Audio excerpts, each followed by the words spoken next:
দর্শক, এই বিষয়ে বিস্তারিত কথা বলার জন্য আমাদের সাথে অনলাইনে সরাসরি যুক্ত হচ্ছেন অর্থনীতিবিদ ডক্টর এম আকাশ। ডক্টর এম আকাশ, আপনাকে স্বাগত জানাচ্ছি বিজনেস 24-এ। আমরা আসলে রিপোর্টটিতে দেখছিলাম যে বিশ্বের বিভিন্ন দেশের সাথে বাংলাদেশের যে পেনশন ব্যবস্থার যে পার্থক্যটি রয়েছে সেই বিষয়টি। তো আমরা যদি অন্য দেশগুলোর সাথে তুলনা করি, আমরা আসলে কি পিছিয়ে রয়েছি নাকি তাদের সমকক্ষ পর্যায়ে রয়েছি, সেই বিষয়টি যদি একটু জানাতেন। প্রথমত আমার মনে হয় যে আমার কথা কি শোনা যাচ্ছে? শুনতে পাচ্ছি হ্যালো। স্যার আপনাকে। আচ্ছা, প্রথমত আমার মনে হয় যে আমরা প্রস্তুতির দিক থেকে অনেক অনেক পিছিয়ে আছি। ২ নম্বর হলো যে আমরা ইতিমধ্যেই এটাকে মানে আমাদের বিভিন্ন ক্লায়েন্টদের কাছে বা নাগরিকদের কাছে স্পষ্ট করতে পারি নাই। ৩ নম্বর হলো যে বাস্তবায়নের ক্ষেত্রে আমরা একটা হযবরল করেছি।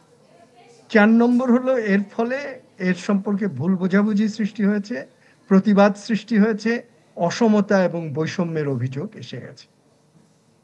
আপনি বলছিলেন যে বৈষম্যের অভিযোগের কথা বলছিলেন, অনেকেই কিন্তু এই বিষয়টি নিয়ে তাদের যে আন্দোলন রয়েছে সে বিষয়ে কিন্তু করছে। বিশেষ করে পাবলিক বিশ্ববিদ্যালয়ের শিক্ষকরা কিন্তু এই বিষয়টি নিয়ে সরব ভূমিকা পালন করছে, ক্লাস বর্জন করছে। আবার অনেক স্কিমের যারা আসলে সদস্য হয়েছেন তারাও কিন্তু বৈষম্যের কথা বলছেন। এই যে বৈষম্যটি, সেটাকে আসলে আপনি কিভাবে দেখবেন এবং এই বৈষম্য দূর করার জন্য কি ধরনের পদক্ষেপ নেওয়া যেত আগে থেকে?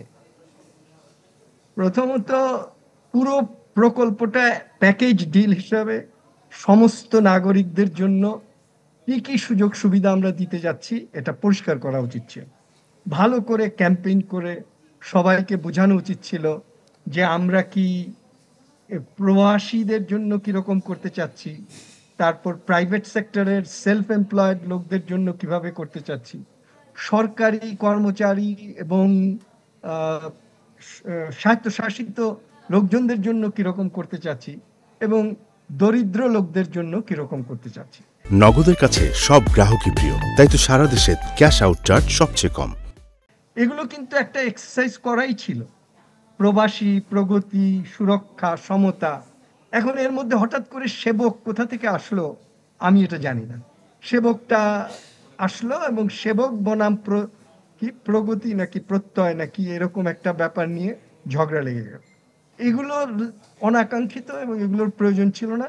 এগুলো যারা ইমপ্লিমেন্ট করতে গেছেন তারা জিনিসটা বোঝেনও নি এবং এটাকে সার্বজনীন পেনশন স্কিমে রূপান্তরিত করার জন্য কার কি দায়িত্ব এবং কতটুকু কে করতে পারবে এবং করলে কে কতটুকু পাবে এবং পেলে যে এদের মধ্যে কোনো বৈষম্য হচ্ছে না এই জিনিসটা পরিষ্কার করা যায়নি। যেমন ধরেন শিক্ষকরা বলছে যে আমরা যারা হাইয়েস্ট লেভেলে আছি, যেমন ধরেন প্রফেসর, আমি যেমন এখন প্রফেসর হিসাবে পেনশন পাচ্ছি বা পাবো সেই ব্যবস্থা হয়ে গেছে, কিন্তু আমার ক্ষেত্রে তো আগের নিয়মই চালু আছে। এখন নতুন নিয়ম চালু হবে এই জুলাই মাস থেকে যারা প্রফেসর হবেন তাদের ক্ষেত্রে। তো তারা বলছেন যে আমরা জুলাই মাস থেকে প্রফেসর হওয়ার পর যে নতুন নিয়মের অধীনে যে পেনশন পাবো, আমার সমকক্ষ একজন সেক্রেটারি, যিনি জ্যেষ্ঠ সেক্রেটারি বা সিনিয়র সেক্রেটারি, তিনিও পাবেন।